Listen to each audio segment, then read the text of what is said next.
വജ്രായുധമായ ഫത്ത-1 hypersonic ballistic missile പുറത്തെടുത്ത് Iran ഇസ്രായേലിന്റെ ചാരക്കണ്ണുകൾ ഇതിനോടകം തന്നെ ചുവന്നെടുത്തു കഴിഞ്ഞു. ഇസ്രായേൽ ലോകത്തിന് മുന്നിൽ ഭയത്തിന്റെ മറ്റൊരു പേരായി കൊട്ടിഘോഷിച്ച മൊസാദിന്റെ കണ്ണുകളാണ് ഇറാൻ മിസൈൽ വർഷം കൊണ്ട് തകർത്ത് കളഞ്ഞത്. അമേരിക്കയുടെ വാക്കും കേട്ട് ഇറാനോട് യുദ്ധത്തിനിറങ്ങിയ ജൂതൻ ഇത്രനാളും തലയിൽ കൊണ്ടു നടന്ന കിരീടമാണ് വീണുടഞ്ഞു പോയത്. ഇസ്രായേലിന്റെ സർവനാശം കണ്ടേ ഇനി ആയുധം താഴെ വെക്കുകയുള്ളൂ എന്ന് ഇറാന്റെ പ്രഖ്യാപനം ഇടിമുഴക്കം പോലെ പശ്ചിമേഷ്യയിൽ മുഴങ്ങിക്കൊണ്ടിരിക്കുകയാണ്. അധികാരം നഷ്ടപ്പെടാതിരിക്കാൻ യുദ്ധം തുടർക്കഥയാക്കിയ നെതന്യാഹു ഒരു കാര്യം തിരിച്ചറിയുക: നിങ്ങളുടെ സിംഹാസനവും നാടും കത്തിയമരാൻ പോവുകയാണെന്ന മുന്നറിയിപ്പ് വന്നു കഴിഞ്ഞു. അതെ, ഇറാൻ മരണമണി മുഴക്കി രംഗത്ത് വരികയാണ്. ഇസ്രായേലിനെതിരെ യുദ്ധം തുടങ്ങിയെന്ന ഇറാൻ പരമോന്നത നേതാവ് ആയത്തുള്ള അലി ഖമേനി പ്രഖ്യാപിച്ചു കഴിഞ്ഞു. ഇസ്രായേലിനെയും ജൂതന്മാരെയും ഇറാനെതിരെ തിരിച്ച് അമേരിക്കയ്ക്കും കടുത്ത ശിക്ഷ നടപ്പാക്കുമെന്ന് തന്നെയാണ് ഇറാൻ ഉറപ്പിച്ചിരിക്കുന്നത്. ഇറാന്റെ ആക്രമണങ്ങളെ പൂഴ്ത്തിവെക്കുകയും അമേരിക്കയ്ക്കും ഇസ്രായേലിനും വേണ്ടി മാത്രം സംസാരിക്കുകയും ചെയ്യുന്ന പാശ്ചാത്യ മാധ്യമങ്ങളാണ് ഇപ്പോൾ ഇറാന്റെ വിധി പ്രവചിക്കുന്നത്.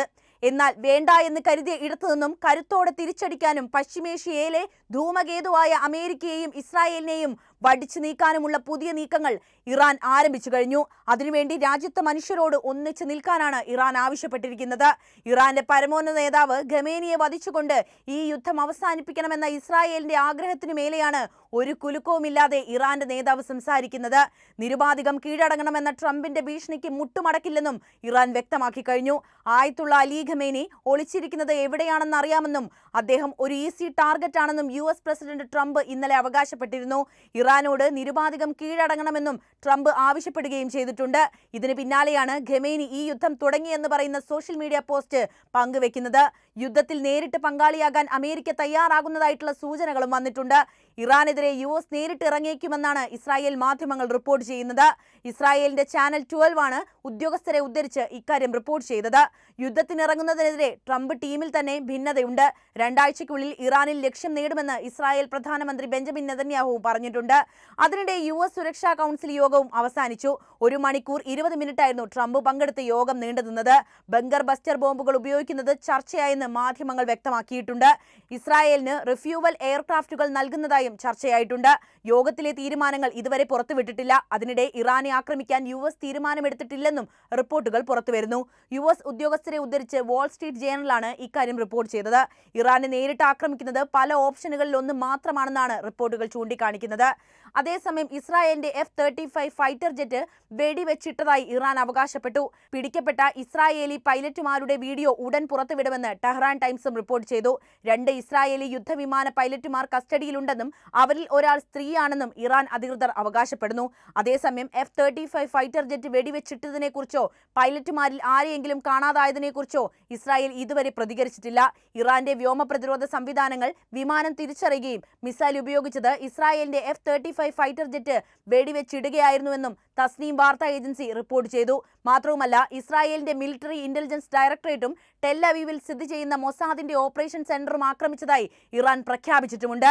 ഇസ്ലാമിക റവല്യൂഷൻ ഗാർഡ്സ് കോർപ്സിന്റെ അവകാശവാദത്തെ ഉദ്ധരിച്ച് ഇറാൻ സർക്കാരിന്റെ നിയന്ത്രണത്തിലുള്ള വാർത്താ ഏജൻസിയായ തസ്നീമാണ് ഇക്കാര്യം റിപ്പോർട്ട് ചെയ്തത്. പ്രാദേശിക സമയം ചൊവ്വാഴ്ച പുലർച്ചെയായിരുന്നു വ്യോമാക്രമണം നടന്നത്. മൊസാദ് ആസ്ഥാനം തീപിടിച്ച നിലയിലെന്ന് അവകാശപ്പെട്ടുകൊണ്ടുള്ള നിരവധി ചിത്രങ്ങളും വീഡിയോകളും ഇതിനോടകം തന്നെ ഇറാൻ പുറത്തുവിട്ടിട്ടുണ്ട്. എന്നാൽ ആക്രമണം ഇസ്രായേൽ ഇതുവരെ സ്ഥിരീകരിച്ചിട്ടില്ല. എങ്ങനെയാണല്ലേ അവർക്കതിന് കഴിയുക? ലോകത്തെ വീക്ഷിക്കുന്ന ചാരക്കണ്ണുകൾ എന്ന് കൊട്ടിഘോഷിച്ച് ഇസ്രായേൽ വളർത്തിയെടുത്ത മൊസാദിന്റെ കണ്ണുകളാണ് ഇറാൻ ഇപ്പോൾ ചൂഴ്ന്നെടുത്തത്. ഇസ്രായേലിലെ സിവിലിയൻ സൈനിക കേന്ദ്രങ്ങളെ ലക്ഷ്യമിട്ട് ഇറാൻ ഇതുവരെ 400ഓളം ബാലിസ്റ്റിക് മിസൈലുകളും 100 കണക്കിന് ഡ്രോണുകളും വിക്ഷേപിച്ചിട്ടുണ്ടെന്ന് ഇസ്രായേൽ അധികൃതർ തന്നെ സ്ഥിരീകരിച്ചിട്ടുണ്ട്.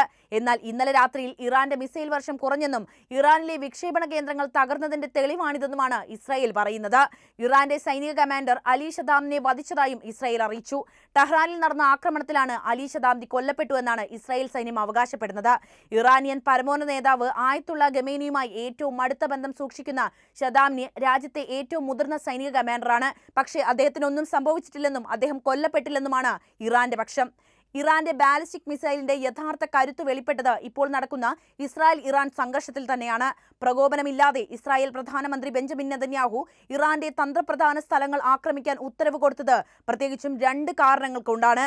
ഒന്ന് ഇറാന്റെ ആണവ സമ്പുഷ്ടീകരണവും ഇറാന്റെ ബാലിസ്റ്റിക് മിസൈൽ ശേഖരങ്ങളുടെ വ്യാപനവുമാണത്. ആധുനിക കാലത്ത് ആണവായുധങ്ങൾ യുദ്ധങ്ങളിലോ സംഘർഷങ്ങളിലോ ഉപയോഗിക്കാൻ പ്രായോഗികമല്ല എന്നതാണ് യാഥാർത്ഥ്യം. രാജ്യങ്ങൾ തങ്ങൾക്ക് അനുകൂലമായി കരാറുകൾ ഉണ്ടാക്കാനും അതുപോലെ തന്നെ സ്വയം രക്ഷയ്ക്കും വേണ്ടിയിട്ടാണ് ആയുധങ്ങൾ വികസിപ്പിക്കുന്നതെന്നാണ് നിരീക്ഷകർ പൊതുവായിട്ട് പറയുന്നത്. അല്ലെങ്കിൽ സുഹൃത്ത് രാജ്യങ്ങൾ പോലും ഒറ്റപ്പെടുമെന്നത് ഒരു യാഥാർത്ഥ്യവുമാണ്. അതുകൊണ്ട് തന്നെ ഇസ്രായേലിന് ഇറാൻ ആക്രമണം ആണവ ഭീഷണിയേക്കാൾ അവരുടെ ബാലിസ്റ്റിക് മിസൈൽ പ്രോഗ്രാം കാരണമാണ് എന്ന് ആരെങ്കിലും കരുതിയാൽ അവരെ കുറ്റം പറയാൻ കഴിയില്ല. ഇറാന് 2000-നും 3000-നും ഇടയിലുള്ള സജീവമായ ബാലിസ്റ്റിക് മിസൈൽ ശേഖരങ്ങളുണ്ട് എന്നാണ് തിട്ടപ്പെടുത്തിയിട്ടുള്ള കണക്കുകൾ. ഇതിനേക്കാൾ കൂടുതലുള്ളത് ചൈനയ്ക്ക് മാത്രമാണ് ഈ ലോകത്ത് എന്നതും ഓർക്കേണ്ടതുണ്ട്.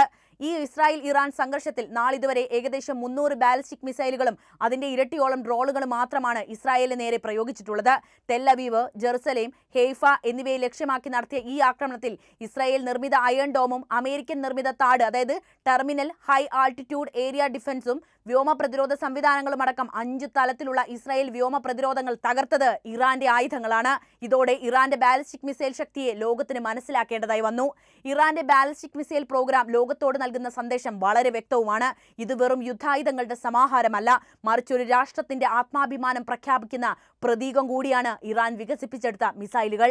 അറ്റകുറ്റമില്ലാതെ പ്രതിരോധ ശേഷിയിലേക്കാണ് ഇറാൻ മുന്നേറുന്നത്. അതിലൂടെ ഭീഷണിപ്പെടുത്തലുകൾക്ക് വിധേയമാകില്ലെന്നും അതിന്റെ പരിധികൾ ലംഘിച്ചാൽ ശക്തമായ പ്രതികരണം ഉണ്ടാകുമെന്നും ലോകം മുഴുവൻ മനസ്സിലാക്കണമെന്ന് ഈ മിസൈൽ പ്രോഗ്രാമിലൂടെ ഇറാൻ ഉദ്ദേശിക്കുന്നു. ആഗോള ശക്തികൾക്ക് മുന്നിൽ സ്വന്തം നിലപാടുറപ്പിച്ച് നിലകൊള്ളാനുള്ള ഇറാന്റെ ശ്രമം കൂടിയാണിത്, അതിജീവനം കൂടിയാണിത്. അമേരിക്ക പറയുന്ന താളത്തിന് തുള്ളാത്തതിനാൽ പലതരത്തിലുള്ള ഉപരോധങ്ങളും നേരിടുന്ന ഇറാന് ആകെ അതിജീവിക്കാൻ ഇത് മാത്രമാണ് വഴി. ഒരു രാഷ്ട്രത്തിന്റെ ആത്മാഭിമാനത്തിന്റെ പ്രതീകമായി ഈ മിസൈൽ പ്രോഗ്രാം അങ്ങനെയാണ് ഇറാൻ വികസിപ്പിച്ചെടുത്തത്. ഇറാന്റെ പരമോന്നത നേതാവ് ആയത്തുള്ള അലി ഖമേനിയെ വധിക്കാനുള്ള ഇസ്രായേലിന്റെ പദ്ധതി US പ്രസിഡന്റ് ഡൊണാൾഡ് ട്രംപ് ഇടപെട്ട് തടഞ്ഞതായിട്ടുള്ള റിപ്പോർട്ടുകളും പുറത്തു വന്നിട്ടുണ്ട്. ഇറാനെ തൊട്ടുകളിക്കുന്നതിൽ അമേരിക്കയ്ക്ക് പന്തികേട് തോന്നിയിട്ടുണ്ട് എന്ന കാര്യം വ്യക്തമാക്കുന്നതാണ് ഇത്തരം വാർത്തകൾ. ഇറാന് നേരെ ആണവായുധം പ്രയോഗിക്കാൻ ഇസ്രായേൽ തീരുമാനിച്ചാൽ അത് സംഘർഷത്തിലേക്ക് നേരിട്ട് റഷ്യയെ കൊണ്ടുവരുന്നതിന് തുല്യമായിട്ടാണ് മാറുക. പിന്നെ ഭൂപടത്തിൽ തന്നെ ഇസ്രായേൽ എന്ന രാജ്യം ഉണ്ടാകണമെന്നില്ല. ഇസ്രായേൽ പദ്ധതി സംബന്ധിച്ച് ഇറാൻ ഭരണകൂടം നിരന്തരമായിട്ട് റഷ്യയുമായി ആശയവിനിമയം നടത്തുന്നുണ്ട്. അമേരിക്ക നേരിട്ട് യുദ്ധത്തിൽ പങ്കാളിയാകുന്ന സാഹചര്യവും ഇറാന് നേരെ ആണവായുധം പ്രയോഗിക്കാനുള്ള നീക്കവും ഉണ്ടായാൽ രംഗത്തിറങ്ങാനാണ് റഷ്യയുടെ തീരുമാനം. ഇക്കാര്യം ട്രംപിനെയും പുടിൻ അറിയിച്ചു കഴിഞ്ഞിട്ടുണ്ട്. ലോകരാജ്യങ്ങളിൽ ഐക്യം വളർത്തുമെന്നും പറഞ്ഞ് 2ാം വട്ടം അമേരിക്കൻ പ്രസിഡന്റായ ട്രംപാണിപ്പോൾ പുതിയൊരു യുദ്ധത്തിനു കൂടി കോപ്പുകൂട്ടിയത്.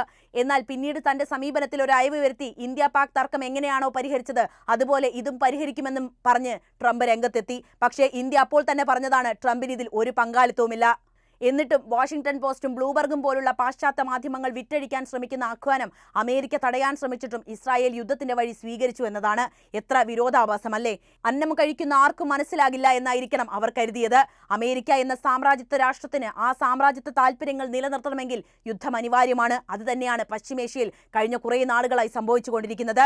ഹമാസിനെതിരെയുള്ള പോരാട്ടം ഗാസയെ തച്ചുടയ്ക്കുന്നതിലും ഇപ്പോൾ ഇറാനിലേക്കും ചെന്നെത്തുന്നത് വെറുതെയല്ല, അമേരിക്കയുടെ താല്പര്യം തന്നെയാണിതെന്ന് നമുക്കെല്ലാവർക്കും വ്യക്തവുമാണ്. അപ്പോൾ ഈ വിഷയത്തിൽ നിങ്ങളുടെ നിലപാട് എന്ത് തന്നെയായാലും കമന്റായി രേഖപ്പെടുത്തുക. ഒപ്പം ഈ അറിവുകൾ എല്ലാവരിലേക്കും എത്താൻ വീഡിയോ ഒന്ന് ലൈക്ക് ചെയ്യാനും ഷെയർ ചെയ്യാനും പ്രത്യേകം ശ്രദ്ധിക്കുമല്ലോ.